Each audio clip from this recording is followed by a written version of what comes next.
welcome to Fork It, Let's Talk podcast. I'm Manisha, a nutritionist and personal trainer. We'll be talking all things health, fitness and nutrition in midlife. Simple advice, no nonsense. So we're going to be talking all things to do with health, fitness and nutrition in midlife. And there's a lot to learn, there's a lot to know, and there's a lot to take on board. So just to give you an idea of some of the topics that we're going to be talking about, mindset, the most important factor in my opinion. Fitness, obviously, that you'll see lots of fitness videos, exercise routines, etc. Nutrition, we'll be having guests on who are experts in their own field. And we'll be having lots of cooking as well. Lots of nice recipes for you to try. Simple, easy, and quick. Okay. All like macro friendly and healthy. So whether you're a diabetic, you're going through menopause, you have a medical condition, or you just simply want to lose fat, it doesn't really matter. All my recipes will be able to tick all the boxes for you. So we'll be talking about HRT, menopause, and like I said, I'll be doing some solo episodes and inviting guests on, experts on. So I would really appreciate it if you could tell me what kind of topics in specific you would like to talk about, because this is a great opportunity for me to speak on a topic for a long period of time. You know what social media is like. It's snippets here and there, even on Instagram stories when I talk a lot of the time. And I do my little TED Talks, as I call them. They last for 24 hours. So here, at least you'll be able to refer back to any podcast that you like and listen to it whenever you want to. So let's start with, what do I consider to be healthy pillars in health and fitness?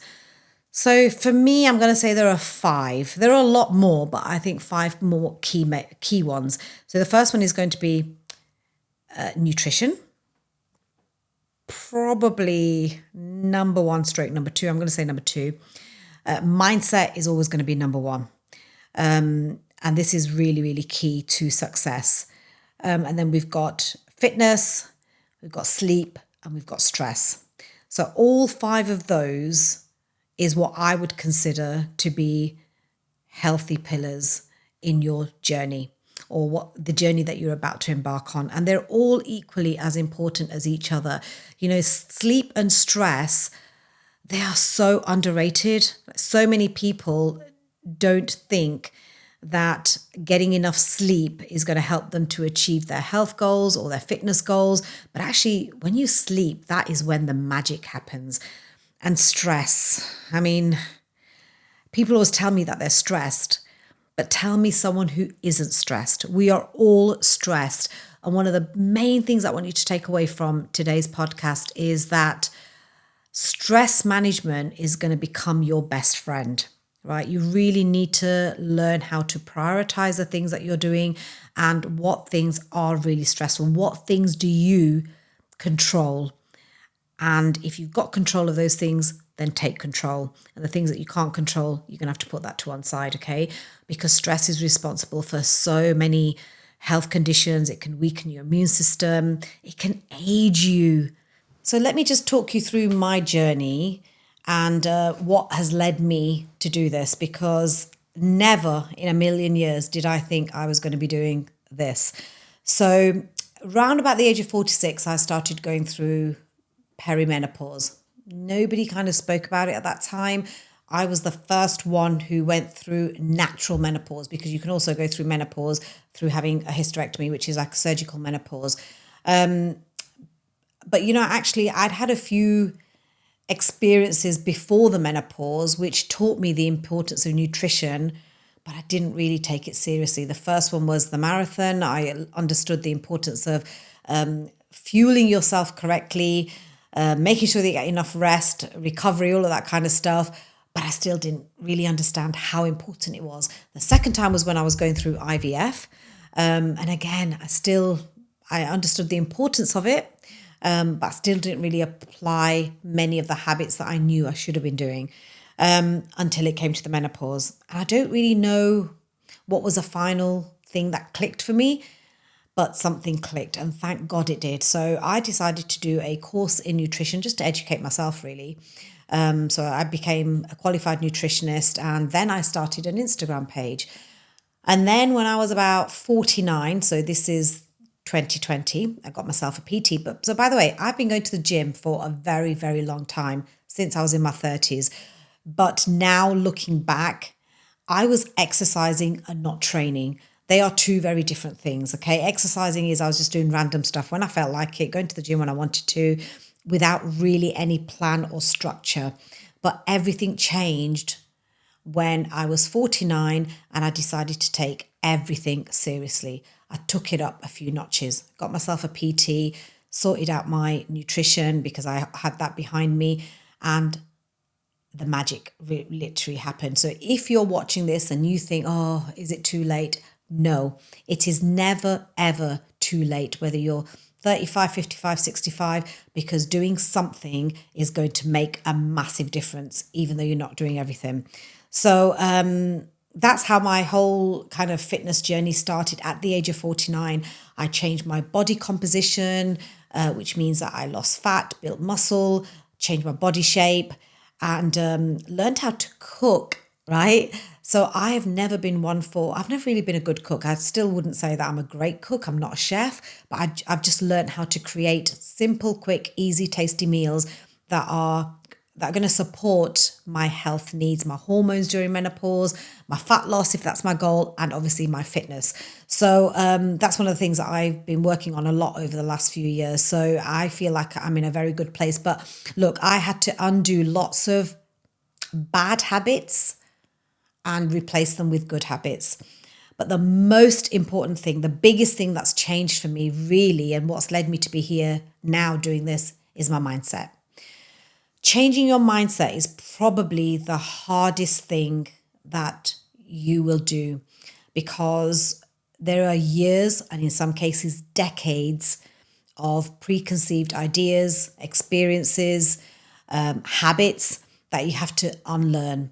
So whatever age you are, it's never too late to start. Even if you just do one or two things that we're going to be talking about in this whole podcast series, it's still going to be better than doing absolutely nothing.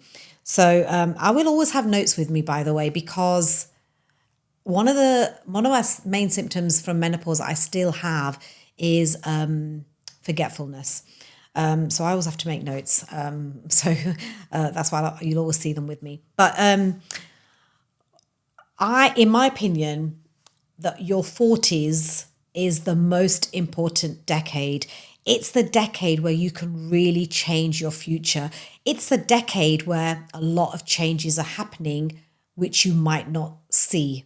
Okay. They could have been happening in your late 30s, menopause for a start. Sometimes it's difficult to distinguish the differences between menopause symptoms and just life stuff. Yeah. Stress, anger, tiredness, all of those kind of symptoms, anxiety. So many of those symptoms clash with like the stages in life that sometimes we're at. So when I was in my early 40s, and I had twins, working a full-time job, pretty much looking after the kids full stop, I now look back and think, well, was I going through perimenopause then? And it's really hard to know, because everyone knows how difficult it is with young kids, trying to do a full-time job. And that's when I started my fitness journey as well. So I don't really know how long I've been in perimenopause, to be honest. I say it's 1 year, but actually it could be longer, because when I look back to so many of those, things that have happened to me, I just don't know. It's just so hard to tell. So your 40s is the decade that you can really change the rest of your life, whether you've got 10 years, 20 years, 30 years, but it's the most important decade, in my opinion. So it's when you need to start taking your health and fitness journey seriously. But let's start with health, because that's always going to be number one. Fitness is important. We all know that. But your goal really should be health as your number one priority, okay, always. And then anything else that you want will come as a result of that, for example, fat loss. And if you have, by the way, got fat that you would like to lose, my biggest advice to you is to lose as much as you can before menopause starts, because ladies, it's going to be so much more difficult once menopause starts. So menopause itself doesn't make fat loss hard. What's harder is the symptoms that you experience. And everybody experiences symptoms to different severities. And it's those symptoms that can then stop fat loss from happening or make it harder for you to lose. So we all know that we gain fat around generally the midriff area during menopause. It can be fat, but actually there's also something called fat mobilization, which means that fat moves from one part of the body to the other part, which is around your midriff. So it might not be that you've gained weight. It could just be that fat has just moved from one part of your body to there. Annoying, I know. But so you see, so when you've got these symptoms like you can't sleep, you're anxious, you're stressed, you're having hot flashes, anxiety, all of these kind of symptoms can then lead you to maybe not move as much. You might not be in the mood to cook healthy meals because you're tired all the time. You might want to just stay in bed. So it's the symptoms really. So we need to try to minimize as many symptoms as possible, because then you will have a much better experience of going through menopause. And let me just tell you, perimenopause can last anything up to 10 years, right? Anything up to 10 years. And it can start as early as your late 30s.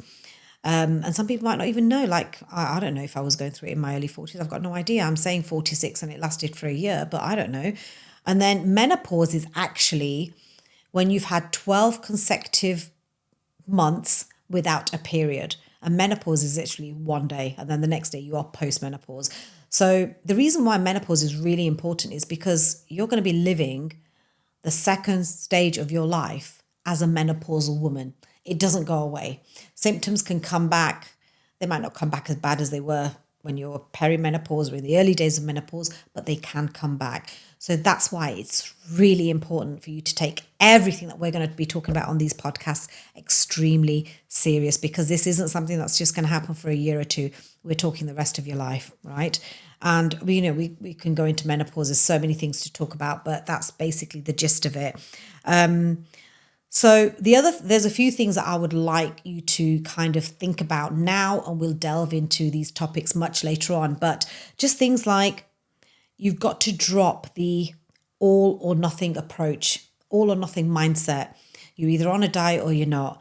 Oh, well, I've had a bad meal, so that's it. Well, my whole day's ruined. No, we're going to stop that, because that's one of the main reasons why people kind of fall off the wagon, if you like, is because they have that all or nothing mindset. You've got to learn to take each day as it comes and accept, right, that there are going to be good days and there are going to be not so good days. You cannot expect to be perfect every single day. Despite what your goals are, you're not going to be motivated every single day. So let's just tackle this motivation thing, right? You need to be disciplined. You need to know your why. Why do you want to lose fat? Why do you want to start your fitness journey? Why? And then ask yourself why again, right? But please don't make your reason to want to do this to lose fat, right? It could be because you want to be more confident. It could be because you want to play with your grandchildren. You want to be around for your kids when they're older. You want to stand up in front of your company and deliver presentations confidently. Whatever. You might just want to look shit hot. I don't mind. Just don't make fat loss your why, okay? Because actually you might not even see fat loss. You might see changes in your body. Your weight might stay the same. So you need to have a strong why. And honestly, I would really like it to be your health as a primary reason for why you want to do this. And then everything else, like I said, will follow. And thankfully, health was my primary reason, right? I just knew the importance of how I needed to change my whole lifestyle, the way I ate. If you could see hopefully we'll be having some of my friends as guests on, so we can talk about how much I have changed. My diet has changed. My mindset, my attitude to everything has changed, okay? And that's why I need you to know that whatever challenges you are coming up with, whatever challenges you face, I have been there, seen it, done it, tried everything. got the t-shirt, whatever.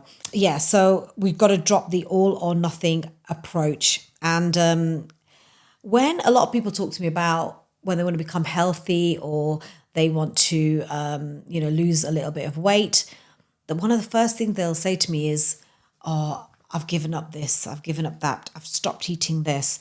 So let's reframe that to, I'm going to start doing more of XYZ. So that could be, do you know what? I'm going to start going to bed early, or I'm going to start walking more, or I'm going to start eating more vegetables. Let's drop I'm going to stop doing this and start thinking about what are we going to add to your current lifestyle, okay?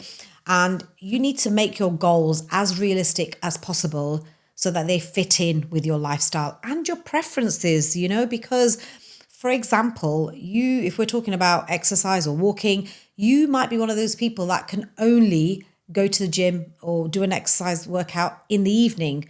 Okay, if that's your preference, that's important. My preference is that I prefer doing it in the morning. So if someone said to me, can you go to the gym every day in the evening? I'd be like, no, I can't do that, which means then that I won't be consistent in what I'm doing. So you need to find things that you enjoy doing, although there might be some things that you don't enjoy doing, but you're going to have to do them. But your routine, your plan has to fit in with your lifestyle and your preferences. Okay, it's really important because that way you will then be able to remain consistent. Which leads me nicely on to, I am never, ever looking for perfection. You are never going to be perfect. Yeah, even with the best intentions in the world, you might have a fantastic day planned and then bang, something happens and it just goes out the window. Okay, expect the unexpected. So what I would be looking for is consistency, whether that be you're consistently doing 5,000 steps every day or you're consistently going to the gym once or twice a week. I would rather you do that than somebody who says, oh my God, I can't believe it. Like I've hit my protein every day. I've hit this, I've hit that. Oh my God, I've done my steps every day.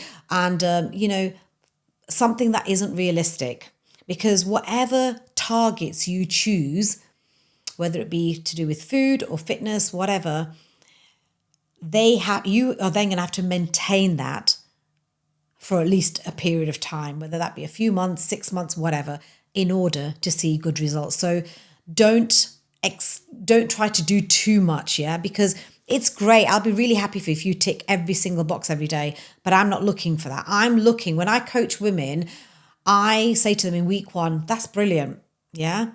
That's absolutely brilliant. But what I'm looking for is, are you still going to be doing that at week 6? Are you still going to be doing that at 3 months down the line? That's what I'm looking for. So manage your expectations and don't try to do too much, which is out of your capacity. Okay. So consistency over perfection any day. And I think also this is a difficult conversation sometimes to have, but I do say it a lot to my clients is, there also comes a time when you have to take accountability and responsibility for your own life, for your own goals. And rather than saying, oh, well, this is happening to me and that's happening to me and I had to work late here and I had to do that, take accountability. Yeah. If you've joined a coaching program and you're not getting results, why are you not getting results? Is it you or is it your coach? Yeah. A lot of the time, you have to be realistic and you have to be honest with yourself. Did you really put in the hard work? Are you really doing everything that you can? Yeah. Are you beginning to slack? These are questions that you have to ask yourself. And if the answer to all of that is no, or, depending on what the question is, then you have to ask yourself, well, what am I going to do? Please don't go blaming, oh, it's my metabolism, it's my age, it's my hormones, I've got young kids, I've got this, I've got that, I'm working late hours, da da da da da da da da. Before we know it, you're blaming everything, but not taking any accountability and responsibility, because you, like I said, should be able to control what you can control and manage your expectations. So if you live a hectic, busy lifestyle and you want to drop 3 stones, give yourself a realistic timeline to do that. Okay, because if you don't, you're just going to get stressed, worried, anxious, that you're not actually achieving what you want to achieve, and then you will feel disappointed and let down. So give yourself a really realistic goal. So the responsibility and accountability is absolutely essential. So let's just quickly talk about mindset, because for me, mindset is the hardest thing to change. And you will constantly are going to have to keep working on your mindset. And to be honest, it's something that I still have to do. I do a lot of, I won't call it self-care, but more self-development, okay?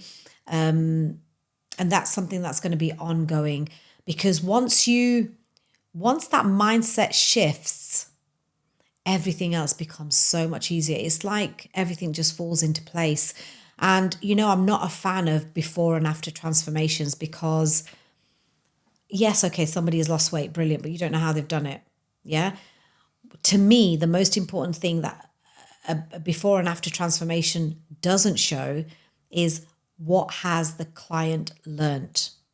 How has that mind shift moved? Has that person now developed a better relationship with their body, their mind, their food? Do they know how to cook proper meals? All of those kind of things are the kind of questions that I would ask. And overall, the most important thing I think for me as a coach is to help women build more self-confidence. Because I think when you've got self-confidence, again, I think that's like the crux of everything, isn't it? Because if you've got self-confidence, it enables you to do so much more. Whether it becomes like talking about setting boundaries or saying no. It just opens up a whole different world, I think, if you have self-confidence.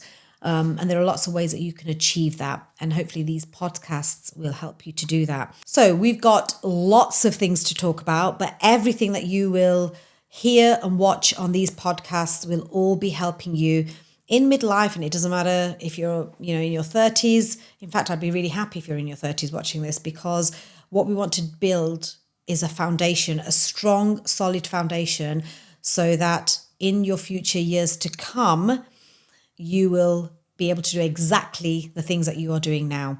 So I would really appreciate it if you could tell me the kind of topics that you want me to talk about. Be specific, okay? So if it's menopause you want me to talk about, then tell me exactly what is it about menopause. If it's fat loss, tell me what your struggles are, what your challenges are, because then we can make the podcast really valuable and specific for specific topics. And obviously that will really help me to know what kind of guests to get on the show as well. So this has just been a quick, short introduction to what the podcasts are going to look like. So I hope you found it useful, and I look forward to going on this journey together. Thanks for tuning in to Fork It, Let's Talk podcast. You can watch the video episode of this podcast on YouTube or Spotify, or you can listen to the audio on your preferred platform. Don't forget to like, subscribe, and comment. Until next time, see you soon.